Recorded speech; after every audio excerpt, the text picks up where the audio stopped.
প্রিয় শিক্ষার্থী বন্ধুরা, আশা করি তোমরা সবাই ভালো আছো। তো তোমাদের এসএসসি ২০২৬ এর রেজাল্ট প্রকাশ হতে যাচ্ছে। অনেক কাঙ্ক্ষিত তোমাদের যে রেজাল্টটি তোমরা পরীক্ষা দিয়েছো এবং সবাই অপেক্ষামান। তো তোমাদের কি রেজাল্ট আসবে, কি আসবে না, কি রকম আসবে, তোমরা পাস করবা না কি ফেল করবা, প্লাস পাইবা কি পাইবা না, এই উৎকণ্ঠায় সবার সময় যাচ্ছে। তো শিক্ষার্থী বন্ধুরা, দেখতে দেখতে সময় ঘনিয়ে আসছে আগামী 20 তারিখেই তোমাদের প্রকাশিত হচ্ছে সেই কাঙ্ক্ষিত 2026 এর এসএসসি বা দাখিলের রেজাল্ট। তো আজকে আমি তোমাদেরকে মোবাইল দিয়ে কিভাবে তোমরা সবার আগে একবারে সহজ পদ্ধতিতে কিভাবে রেজাল্টটা দেখতে পারবা, সেই প্রসেসটি আমি তোমাদেরকে দেখিয়ে দিচ্ছি। শিক্ষার্থী বন্ধুরা, তোমরা জানো যে আসলে ওই দিন কিন্তু প্রত্যেকটা সার্ভার খুবই জাম থাকে, সহজেই তোমরা রেজাল্টগুলো দেখতে পারো না। তো মার্কশিট সহ তোমরা কিভাবে তোমাদের রেজাল্টগুলো দেখবে সেই প্রসেসটি আমি তোমাদেরকে দেখিয়ে দিচ্ছি। তো একেবারেই খুব একটা সুন্দর টিপস থাকবে তোমাদের জন্য। তোমরা কিভাবে কয়েক সেকেন্ডের মধ্যে তোমার বন্ধুদের, অর্থাৎ তোমার প্রতিষ্ঠানের, তোমার স্কুলের বা তোমার মাদ্রাসার সবার রেজাল্টগুলো তুমি এক ক্লিকেই সামনে নিয়ে আসতে পারবা, দেখতে পারবা, সেই প্রসেসটিও থাকছে আজকের ভিডিওটি স্কিপ না করে শুরু থেকে শেষ পর্যন্ত দেখার রিকোয়েস্ট রইল। চ্যানেলটি এখনো সাবস্ক্রাইব করে না থাকলে চ্যানেলটি সাবস্ক্রাইব করে দিবে। চলুন শুরু করছি। যে কোনো একটি ব্রাউজার ওপেন করবা। তো আমি কোনো ব্রাউজার ছাড়া সরাসরি গুগলে যাচ্ছি। তো গুগল থেকে তুমি এখানে অনলি কোনো অ্যাড্রেসের দরকার নেই, কিচ্ছু দরকার নেই, ই রেজাল্ট লিখবা। ই রেজাল্ট লিখে সার্চ দিবা। ই রেজাল্ট, শুধু এটা লিখবা। ই রেজাল্ট লিখেই তুমি সার্চ দাও। সার্চ দিলে প্রথমেই দেখবে তোমার কাছে যে ওয়েবসাইটটা, web beside result publication system for, এই প্রথমে ওয়েবসাইটটাতে একটি ক্লিক করে দিবা। এখানে ক্লিক করার পরে তোমার হয়তো একটু ভেরিফাইং নেবে। এই যে ইন্টারফেসটা চলে আসবে। এখানে এই প্রসেসটা দেখো তোমরা।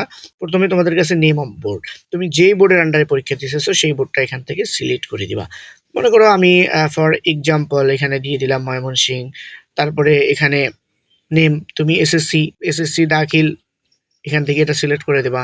তারপর ইয়ার অফ এক্সামিনেশন, অবশ্যই তোমরা 2026 সিলেক্ট করবা তখন রেজাল্ট প্রকাশ হওয়ার সাথে সাথে। তো এখান থেকে দেখো তোমাদেরকে দুইটা প্রসেস আমি এখান থেকে রেখে দিচ্ছি। একটি হচ্ছে তুমি মার্কশিট সহ তোমার রেজাল্ট কিভাবে দেখবা, মার্কশিট সহ রেজাল্ট কিভাবে দেখবা, এবং তোমার প্রতিষ্ঠানের সবার রেজাল্ট তুমি কিভাবে একবারে আনবা। তো তুমি যদি চাও যে ওই দিন যেহেতু সার্ভার জ্যাম থাকে, তুমি প্রথমত সবার রেজাল্টটা নিয়ে আসে তোমাদের ফেসবুক গ্রুপ বা যে কোনো একটা গ্রুপে শেয়ার করে দিলা, পোস্ট করে দিলা, সবাই সবার রেজাল্টটা দেখতে পারলো। সেখানে শুধুমাত্র পয়েন্ট বা গ্রেড দেখা যাবে। আর তোমাদের ফুল মার্কশিট সহ নাম্বার সহ যে রেজাল্ট, সেটা দেখতে হলে একটা একটা করে তোমাদের পার্সোনালি রেজাল্ট দেখতে হবে। তো আমি দুইটাই তোমাদেরকে দেখিয়ে দিচ্ছি। প্রথমে তোমরা তোমাদের যদি পুরো প্রতিষ্ঠানের রেজাল্ট দেখতে চাও তাহলে ইনস্টিটিউশন রেজাল্ট এটাতে ক্লিক করে দেবা। ক্লিক করার পরে দেখো এখানে দুইটা অপশন, একটা হচ্ছে ইন নাম্বার চাচ্ছে তোমাদের। তো ইন নাম্বারটা হচ্ছে কি, তোমাদের শিক্ষা প্রতিষ্ঠানে দেখবা বোর্ড বা ব্যানার বা সাইনবোর্ড যেটা থাকে ওখানে লেখা থাকে ইন নাম্বার, EII এর নাম্বার, 6 ডিজিটের একটা সংখ্যা থাকে, নাম্বার থাকে। সেই নাম্বারটা এখানে লিখে দিবা তুমি। আর যে কোনো 6টা ডিজিটের একটা নাম্বার থাকে, ওই নাম্বারটা ফর এক্সাম্পল এখানে লিখে দিবা। দেওয়ার পরে কি করবা, তারপরে তুমি এখান থেকে এসে ক্যাপচাটা পূরণ করে দিবা। এখানে দেখো একটা ক্যাপচা থাকবে, যদি বুঝতে না পারো click to load another image, এখানে ক্লিক করে দিলে ক্যাপচাটা চেঞ্জ হয়ে যাবে। যেহেতু বোঝা যাচ্ছে তাই আমি এটা দিচ্ছি তোমাদেরকে জাস্ট দেখার জন্য।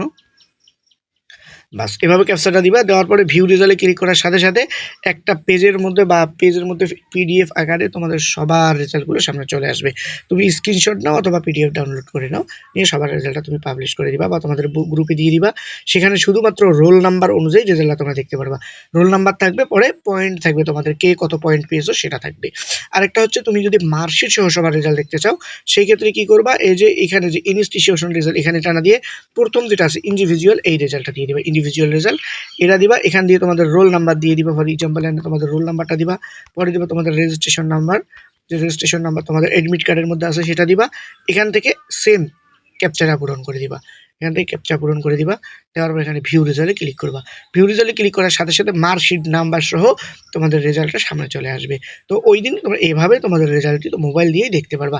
সেক্ষেত্রে বন্ধুরা, আমি সবার জন্য সফলতা কামনা করছি, যেন সবাই খুব ভালো মার্ক নিয়ে পাশ করতে পারো। বাবা মা, অভিভাবক, শিক্ষক সবার মুখ যেন উজ্জ্বল করতে পারো। সবাইকে ধন্যবাদ।